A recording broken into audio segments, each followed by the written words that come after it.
Before the opening bell, U.S. indices closing mixed on Thursday. Shares in materials, banks, and commercial and professional services ending on a negative note, while shares in tech, hardware and equipment, utilities, and media, they were all higher. On the economic front, initial jobless claims increasing to 214,000 in the week ended September 22nd, continuing claims hitting 1.661 million in the week ended September 15th. Wholesale inventories advancing by 0.8% month over month in a preliminary estimate in August, while durable goods orders jumping 4.5% in a preliminary estimate in August as well. Pending home sales decreasing by 1.8% month over month in August, and finally annualized GDP remaining unchanged quarter over quarter in the third estimate at 4.2% as expected.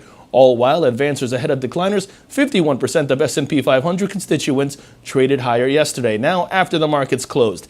Tesla falling in after hours as the SEC charged the company and its CEO Elon Musk with fraud after the latter tweeted he was considering taking the company private, adding funding secured, reported by Reuters. Also, Adamas Pharmaceutical said the U.S. FDA has approved its lower dose version of Simjepi for the emergency treatment of allergic reactions, including anaphylaxis.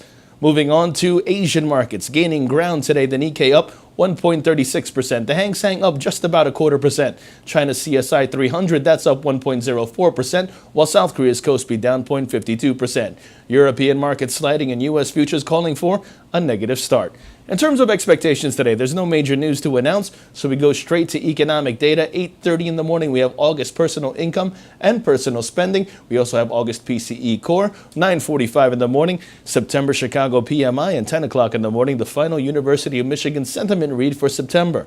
Turning over to the markets, the SP 500, that's where we begin. That sees a bias remain bullish, and it's also in focus.